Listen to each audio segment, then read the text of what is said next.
paz do Senhor, irmãs. Amém. Estamos aqui alegres porque o Senhor fez grandes coisas em nossas vidas. E eu creio que nesta noite o Senhor fará muito mais ainda por mim e por você. Você crê assim? Pode dar um amém? Aleluia. Se não fosse a graça do Senhor, nós não estaríamos aqui. E Ele tem graça abundantemente para as nossas vidas. Quantas noites de lágrimas, quantas noites de insônias, mas o Senhor tem nos sustentado nas suas mãos. O Senhor tem nos carregado no colo. O Senhor tem nos abençoado. E essa mesma bênção é extensiva para você nesta noite. Esse louvor, ele fala de um amigo. Esse amigo fiel. E a gente sempre fala que você pode ter 5.000 amigos no Facebook, no Instagram, mas você quer saber quais são os verdadeiros amigos? É quando acontece algo inesperado na tua vida, quando tu adoece, aí tu sabe quem é teu amigo. E eu sempre falo, o amigo não é aquele que chora do teu lado, é aquele que caminha contigo chorando junto. Mas nós temos um amigo, ele é tão especial e ele está aqui nesta noite. Este amigo, ele é fiel, ele não nos abandona. Quando nós estamos tristes, ele está conosco. E ele sempre tem uma palavra de esperança. Qual foi a razão que no teu despertar não vê a beleza das flores? Se tu queres então um amigo real, em Jesus podes confiar.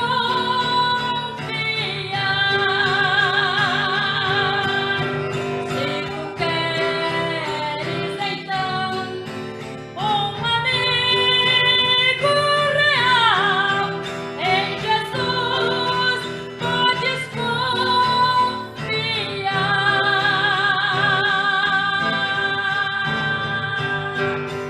Em Jesus podes confiar, Pode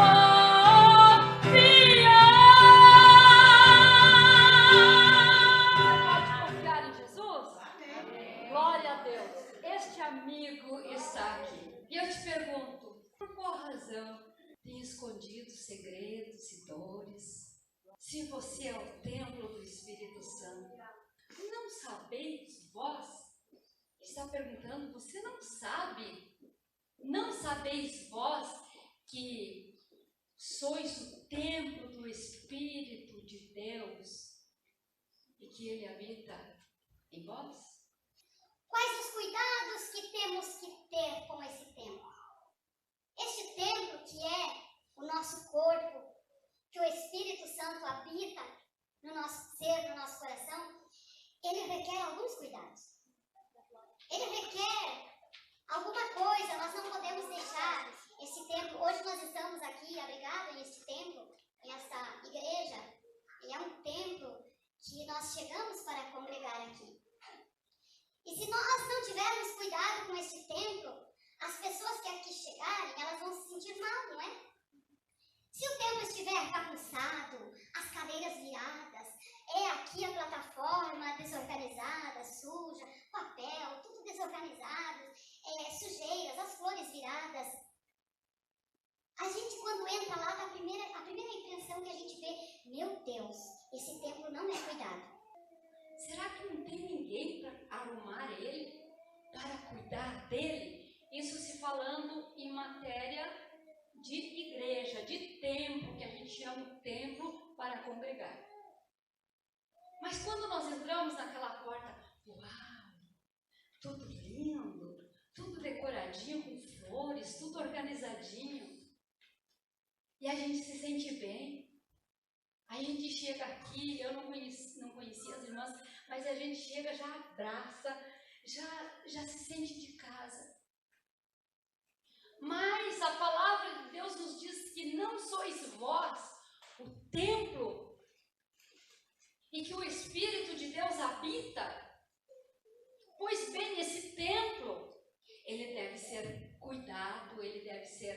zelado, deve ser alimentado, hidratado, deve ser perfeitinho, porque é o Espírito de Deus que habita nele.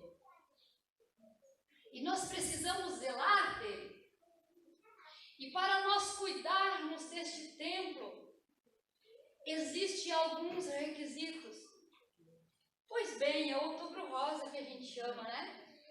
Agora este mês nós tivemos o nosso culto lá, foi uma bênção, aquela mulherada toda animada, e nós lá, irmãs, não descuida, vai fazer a mamografia, faz você mesmo o exame de toque para ver se as mamas estão tudo certinha, não tem nada alterado ali.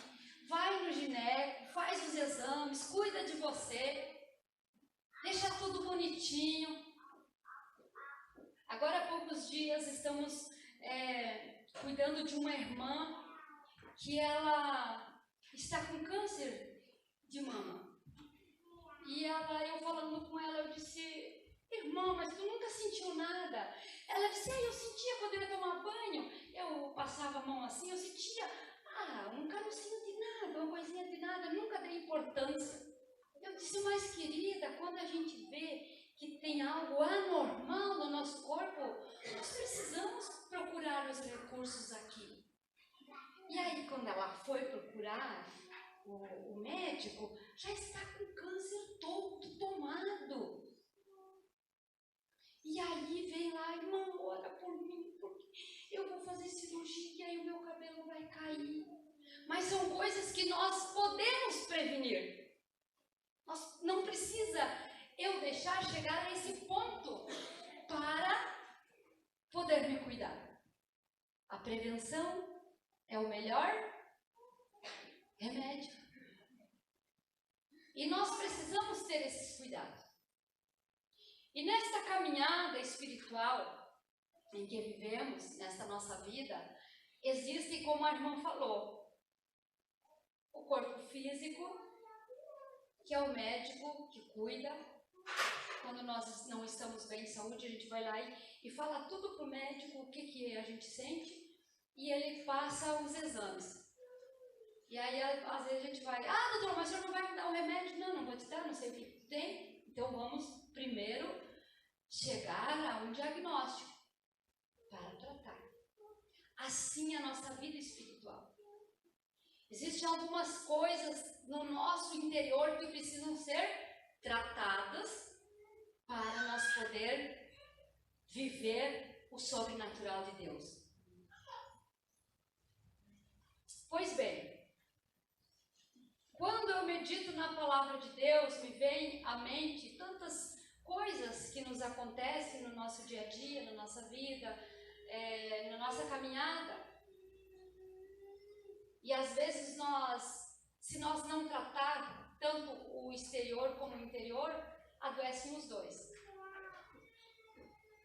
E se eu não tratasse, irmã Lúcia, Irmã Lúcia, se eu não tratasse o meu interior, aqui dentro, se eu não cuidasse do templo interior, que é onde o Espírito de Deus habita em mim, com certeza eu não estaria aqui. Eu teria 1000 motivos para viver em cima de uma cama deprimida, sofrendo, reclamando, murmurando, blasfemando até de Deus. Para quem não me conhece, eu nasci e me criei na roça. Eu sei que aqui é uma região... A agricultura é muito forte, né? E eu trabalhei, até os 20 anos eu trabalhei na roça. Trabalhando, lavrando, plantando, colhendo. E, enfim, todo trabalho da roça eu fazia. A minha mãe faleceu, eu era criança, então nós fomos criados com o nosso pai. E ali nós fomos sobrevivendo, os mais velhos cuidando dos mais novos. Mas quando eu tinha 11 anos, eu sofri um acidente. E nesse acidente, o médico fez uma cirurgia, e essa cirurgia ele costurou meu intestino virado. E depois eu sarei, voltei para casa, voltei do hospital. E trabalhando na roça sempre, vivi 20 anos perfeitamente, sem nenhum problema. Me casei, tivemos o nosso primeiro filho. E ele faleceu. Então ali foi um período que Deus teve que trabalhar muito, eu tive que abrir muito o meu coração para o Senhor poder trabalhar nesse tempo que estava muito desmoronado. Depois eu tive o nosso filho, Gedielson, que hoje ele tem 31 anos, é obreiro na casa do Senhor. Mas quando o Gede nasceu, ele nasceu com prematuro, com problemas de saúde, e ele ficava internado no hospital meses e meses. Ele foi diagnosticado com leucemia, ele não formava os glóbulos de defesa, ele não produzia defesas, e foi entrando infecção no sangue, e o médico disse para nós, olha, ele vai durar até 3 anos. Vocês têm que ir se preparando, porque não tem o que fazer. E nós trabalhávamos na igreja pastoreando, porque quando a gente foi atender a igreja, nós tínhamos apenas 10 meses de casados e fomos separados para trabalhar na obra. Nós éramos muito bem empregados, eu e meu esposo, e nós fomos trabalhar, mas o que nós ganhava era insuficiente. E eu arrumei uma menina para cuidar do meu filho no hospital e fui trabalhar de servente de pedreiro, para ajudar a comprar a medicação, pagar o tratamento do nosso filho. Com 2 anos e meio, Jesus curou o Gede. Amém. Glória a Deus. E Deus me fez uma promessa que Ele nos surpreenderia. E quando eu descobri a 3ª gravidez, eu estava de 4 meses de uma gravidez. Então o Senhor nos deu o Josias. O Josias foi um menino crente, um menino temente a Deus. E quando o Josias tinha 1 aninho, eu adoeci. E eu passei uma Múcia 13 anos enferma. A minha vida era internada em um hospital em Caxias do Sul. E muitas vezes o médico saía da UTI e dizia para o meu esposo, ó pastor, a gente fez tudo o que podia ser feito por ela, mas ela veio a óbito. Nos 7 meses que eu fiquei internada no hospital, eu passei por 37 cirurgias do intestino. Hoje, eu vivo com apenas 10% do meu intestino. Eu sou esplenectomizada. Eu perdi um pulmão, um baço, metade do estômago, metade do fígado. Mas o Senhor falou e disse, fez uma promessa que o que eu teria, que os médicos retiraram, não iria me fazer falta. E o que eu tenho é o suficiente para viver. Glória a Deus. E nós passamos por muitas dificuldades nesta vida. E no ano de 2019, nós fomos transferidos de cidade de Farroupilha para São Luís Gonzaga. E o nosso filho Josias estava com o casamento marcado. E ele casou-se no dia 16 de março. E no dia 6 de novembro ele sofreu um grave acidente. Ele estava trabalhando e uma pessoa em alta velocidade, ultrapassando em uma curva, mexendo no celular, invadiu a pista contrária e atingiu ele. E ele não resistiu e veio ao óbito. O meu templo quase desmoronou. O meu templo quase ruiu. Sabe por que ele não ruiu por completo? Porque o Espírito de Deus habita. Dizer para você que é fácil, nem um pouquinho. Dizer para você, você tem que entender que foi a vontade de Deus. Ou você tem que entender que tem o pastor e tem o Gede. Ninguém substitui ninguém. Filho uma vez, filho para sempre. Mas nem por isso eu desisti, ou eu fechei a porta do meu coração para o Espírito de Deus. Pelo contrário, é o motivo de abrir a porta do meu coração, dizer todo dia: Espírito de Deus que habita em mim, vem, faz morada. E cuida desse coração que está esmagado, esse coração que sofre, esse coração que sangra. E eu teria motivos, irmã Lúcia, de ir para cima de uma cama e dizer: não quero mais levantar daqui, não quero mais comer, não quero isto, não quero aquilo. Mas a esperança que vive, que habita dentro de mim, é mais forte que qualquer coisa deste mundo. Porque há uma esperança viva de encontrar os meus filhos na eternidade. E nós podemos entender que pessoas hoje cometem suicídio. Mulheres que são traídas pelo marido, mulheres que são agredidas pelo marido, muitas são agredidas até pelos filhos. Elas desistem da vida por esse motivo. Mas eu venho aqui dizer para você que Jesus é a esperança da vida eterna. E Ele quer habitar no nosso templo interior. Eu poderia me jogar no fundo da depressão, andar escabelada, toda mal arrumada, toda desleixada, não tenho mais motivo para nada. Eu teria motivos para isso. Porém, o que habita dentro de mim, Ele renova todos os dias as minhas forças. Toda manhã Ele vai renovando as minhas forças.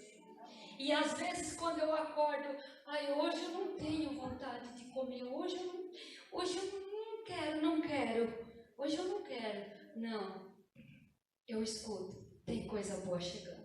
Amém. Glória a Deus. Se levanta daí, porque há uma esperança, há um Espírito de Deus que se move dentro de você.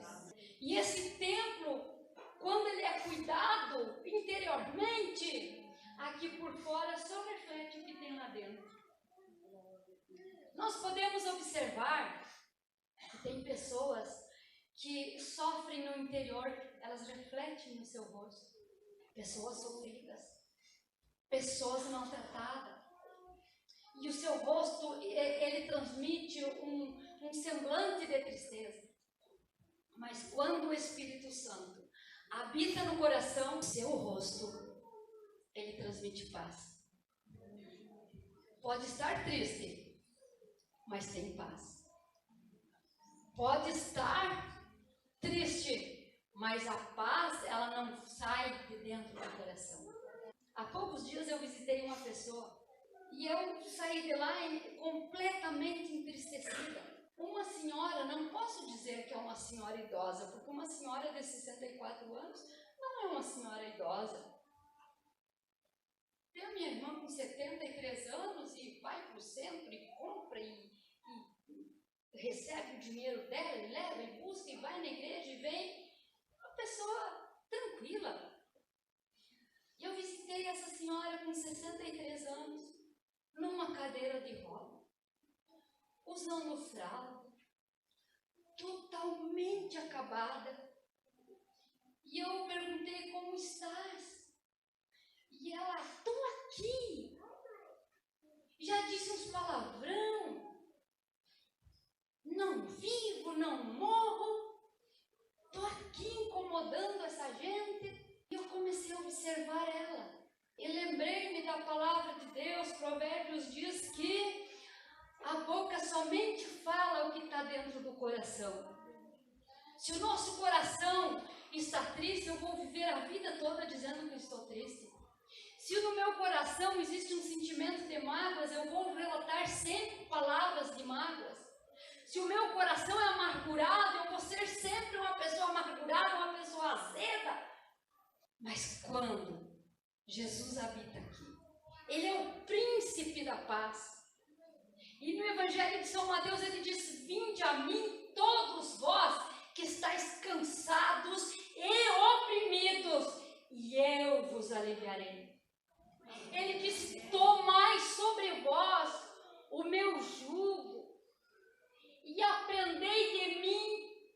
porque eu sou manso e humilde de coração, e encontrareis descanso para as vossas almas. Porque o meu jugo é suave e o meu fardo é leve. Aleluia. E nós precisamos sermos matriculados nessa escola onde Jesus é o professor. E tem gente que confunde humildade com desleixo. Às vezes a gente visita as pessoas e dizemos, minha casa é muito humilde. Mas não é humilde. A casa é suja. Nós cuidamos de um casal, ganhamos um casal para Jesus. A filha, a mulher dona de casa foi abandonada pelos pais quando criança. Foi criada pela avó, a avó muito ruim.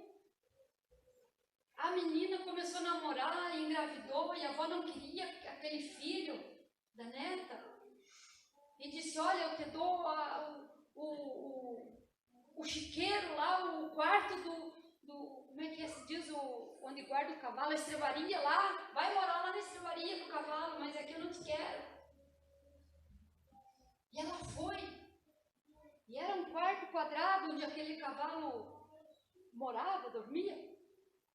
E ela raspou aquilo lá com enxada e lavou de mangueira e escovou com sabão e escova. E ela ganhou uns tecidos e forrou aquelas paredes assim para não entrar muito vento. E levou nós lá naquela casinha lá para orar por eles. Dava gosto de entrar. O assoalho tu podia sentar com o vestido branco que não sujava.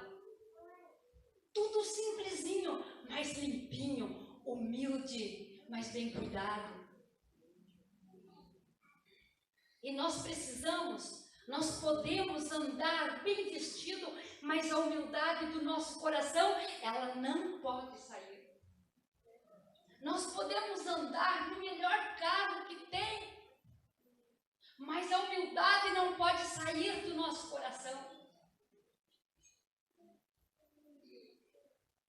Esse templo, ele tem que ser sempre de um jeito só. Não pode estar um dia bem humilde, outro dia bem orgulhoso. Porque quem habita ali, ele não divide a sua casa com ninguém. Ou ele habita, ou ele não habita. Que para nós mantermos o nosso templo organizado, às vezes a gente precisa fazer umas faxinas bem feitas. Mas não é com escova e sabão. Quero ler com vocês Cantares de Salomão.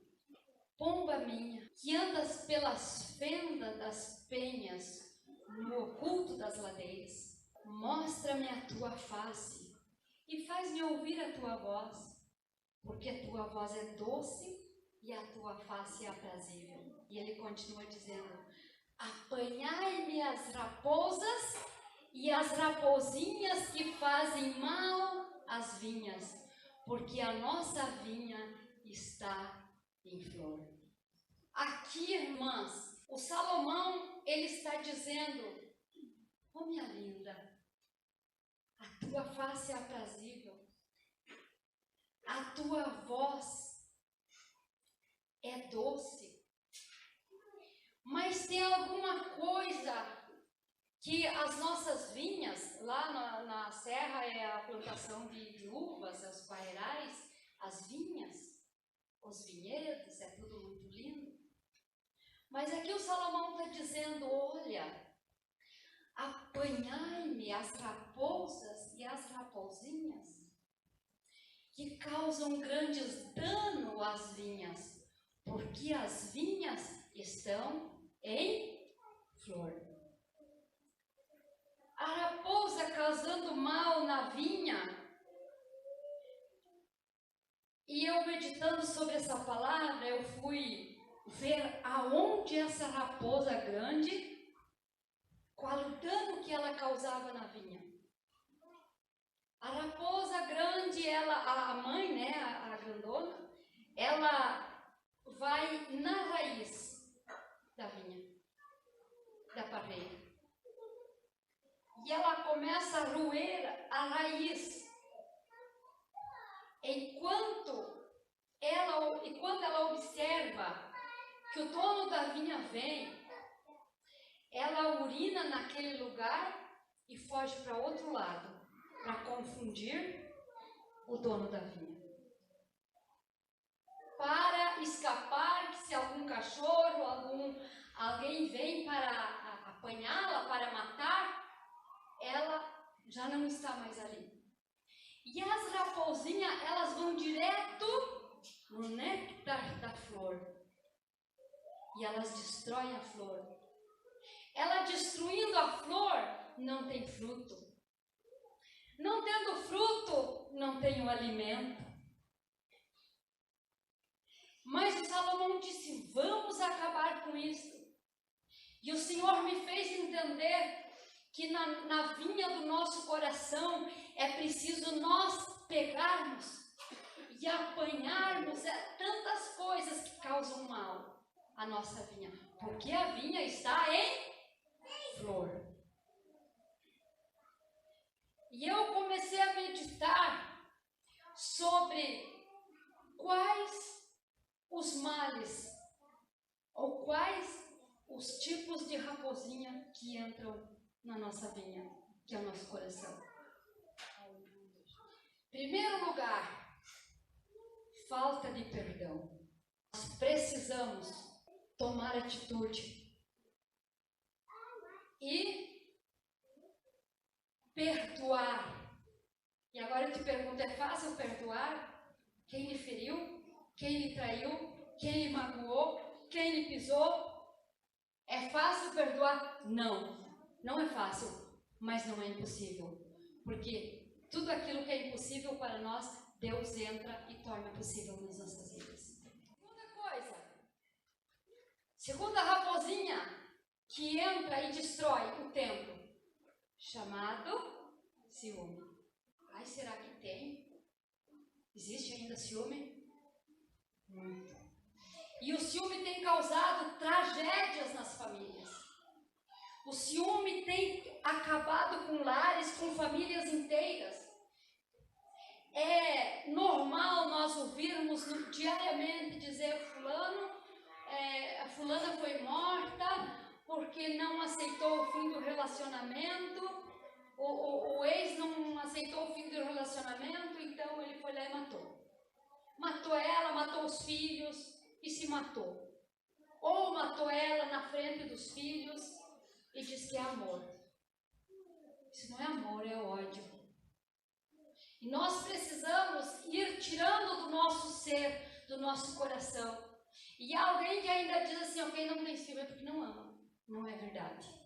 Porque a palavra de Deus nos diz que o amor não arde em ciúmes. O amor traz confiança, o amor traz segurança, o amor traz paz, o amor não traz contenda.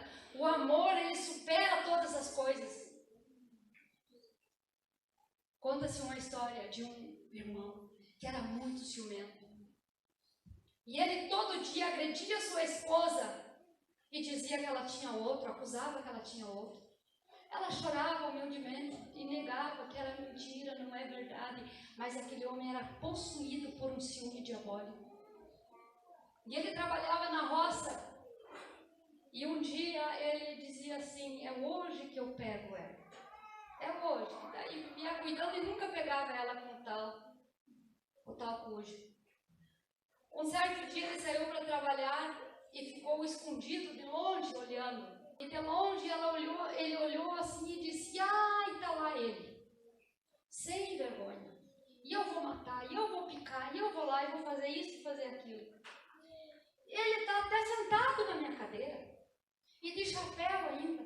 E ele andou para ir para casa, se rastejou nos caraguatá, passou por espinhos, e quando chegou perto da casa, ele deu aquela corrida e entrou dentro de casa correndo, e a sua esposa estava limpando. Ela disse, meu Deus, o que aconteceu, homem? O que foi isso? Ele olhou para ela limpando as coisas, pegou um chapéu dele e colocou na guarda da cadeira. E ele, de tão ciumento, ele olhou de longe e visualizou, e aí ele está sentado na minha cadeira e está de chapéu. E eu vou lá e vou matar. O ciúme cria fantasias. O ciúme cria coisas na cabeça do ser humano. Aí ele reconheceu e ficou envergonhado. Chorou amargamente pedindo perdão para sua esposa. E é isso que o ciúme faz. Outra raposinha que nós precisamos arrancar de uma vez por toda, chamada ira, mágoa, rancor. Aonde ela vem, ela vai roendo tudo e vai destruindo a vida do ser humano. Mas quando a mulher de Deus, ela tira tudo isso do seu coração, ela dá lugar para o Espírito de Deus habitar. E a vida desta família é transformada. A vida deste casal é transformada. Já consegue andar junto, ir na igreja junto, porque já não tem mais aquilo que destruía, aquilo que estava acabando com as flores para não frutificar. O meu sogro, ele era um homem alcoólatra. E ele bebia muito. E ele tomava muita cachaça. E ele tinha os filhos todos pequenos. E por causa da bebida, ele estava destruindo o seu próprio lar.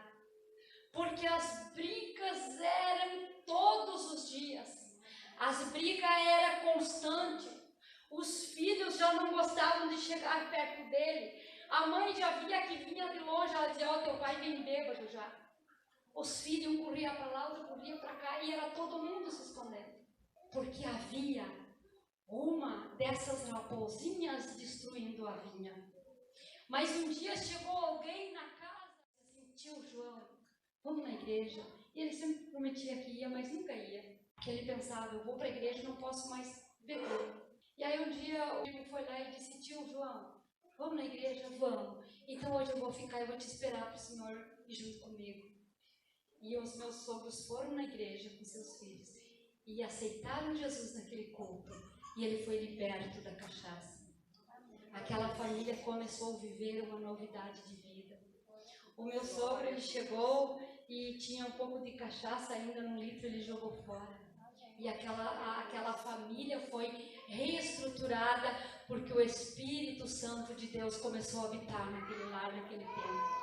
Mas se ele não tivesse tomado essa decisão de abrir o seu coração para Cristo, era uma família destruída. E nós precisamos tomar atitude na nossa caminhada.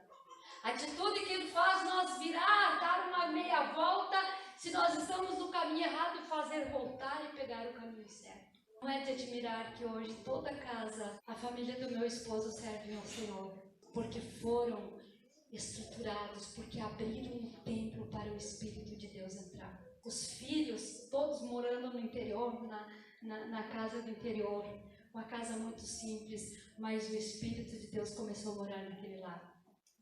E eles foram todos batizados com o Espírito Santo nos cultos domésticos. E não é de se admirar que toda a família vive uma novidade de vida. Porque alguém deu lugar para o Espírito trabalhar. Porque alguém abriu a porta do seu coração. E hoje nós vivemos uma sociedade que vive mais o exterior do que o interior. Se fala tanto na aparência e esquece do interior. Hoje nós podemos ver que as propagandas, a maioria das propagandas é produtos de cosmético, disso e aquilo, mas esquecem de cuidar do interior. É maravilhoso nós cuidarmos da nossa aparência. Nós precisamos cuidar. Nós precisamos ter esse cuidado. Mas não podemos cuidar só o exterior, nós precisamos cuidar dentro do nosso coração. Cuidar aquilo que nós falamos para não magoar, para não ferir. Porque depois que nós falamos, nós não conseguimos recolher o que falamos. Mas o nosso coração, a nossa mente, ela é dominada pelo Espírito de Deus. E diz a palavra, não sabes vós que você é templo do Espírito de Deus e que Ele habita dentro de você? E se Ele habita dentro de você, por que você ainda vive essa vida que você está vivendo? Por que você não começou a viver uma novidade de vida? É porque você não deu lugar totalmente para Ele habitar dentro do seu coração. Mas eu te digo nesta noite, tem coisa boa chegando para a sua vida, para o seu lar, para a sua família. E eu venho aqui nesta noite como mulher de Deus Deus, como um profeta de Deus, dizer para você, começa a andar em novidade de vida e você vai ver o que o Senhor vai fazer na tua família. A transformação que haverá no teu lar, haverá na tua vida. Por você tomar uma decisão de abrir o teu templo, abrir o teu coração para o Espírito habitar. O coração alegre, ele aformoseia o rosto. Nós podemos estarmos o nosso interior bem machucado, bem ferido, mas a paz, ela não pode sair nunca do nosso coração. E às vezes, quando eu começo a olhar para mim, eu começo a olhar para o caminho que eu já passei e começo a pensar, como foi que eu sobrevivi? Como foi que eu suportei? Como é que eu suporto até hoje? Porque deixamos o Espírito de Deus trabalhar. Quando vamos para a igreja, quando eu vou na igreja, eu digo, Deus, não retire de mim a tua presença, não retire de mim o seu Espírito, porque eu sem ele não sobrevivo mais.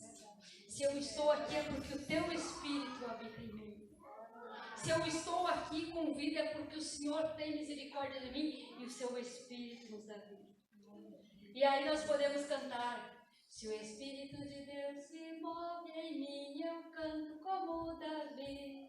Se o Espírito de Deus se move em mim, eu canto como Davi. Eu canto, eu canto, eu canto como Davi. Eu canto, eu canto, eu canto como o rei Davi.